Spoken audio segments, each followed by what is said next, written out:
सफला एकादशी व्रत कथा। प्राचीन समय में चंपावती नगरी में महिष्मान नामक एक राजा राज्य करता था। उसके 4 पुत्र थे, जिसमें सबसे बड़े पुत्र का नाम लुम्पक था। वो बहुत ही दुष्ट और पापी था।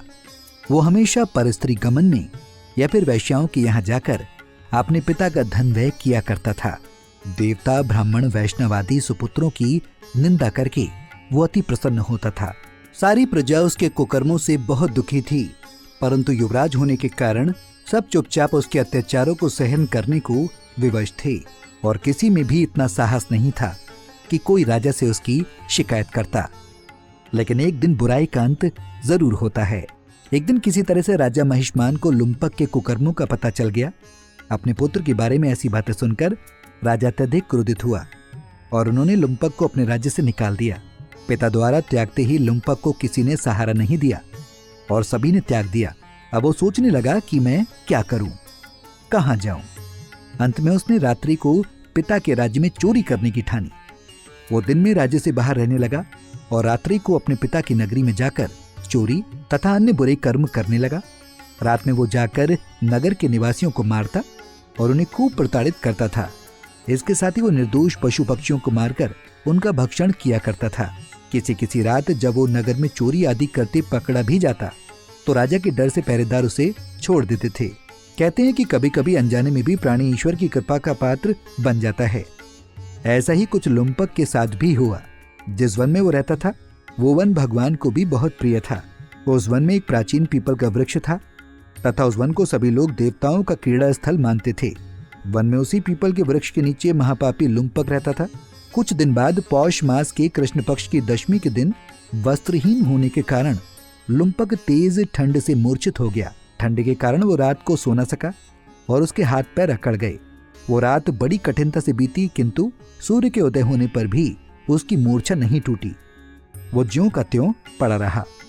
एकादशी की दोपहर तक वो पापी मूर्छित ही पड़ा रहा। जब सूर्य के तपने से उसे कुछ गर्मी मिली तब दोपहर में कहीं उसे होश आया और वे अपने स्थान से उठकर किसी प्रकार चलते हुए वन में भोजन की खोज में फिरने लगा।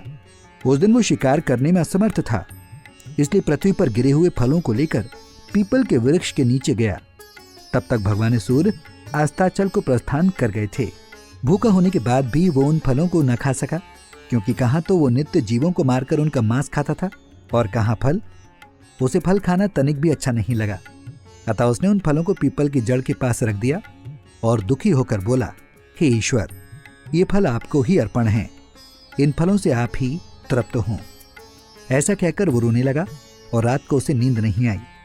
वो सारी रात रोता रहा। इस प्रकार उस पापी से अनजाने में ही एकादशी का उपवास हो गया। उस महापापी के इस उपवास तथा रात्रि जागरण से भगवान श्रीहरि अत्यंत प्रसन्न हुए और उसके सभी पाप नष्ट हो गए। सुबह होते ही एक दिव्य रथ अनेक सुंदर वस्तुओं से सजा हुआ आया और उसके सामने खड़ा हो गया। उसी समय आकाशवाणी हुई, हे युवराज, भगवान नारायण के प्रभाव से तेरे सभी पाप नष्ट हो गए हैं। अब तू अपने पिता के पास जाकर राज्य प्राप्त कर। ये कहकर भगवान अदृश्य हो गए। इसके बाद उसका रूप दिव्य हो गया। तब से उसकी उत्तम बुद्धि भगवान विष्णु के भजन में लग गई। दिव्य आभूषणों की शोभा से संपन्न होकर उसने अकंटक राज्य प्राप्त किया और 15 वर्षों तक वो उसका संचालन करता रहा।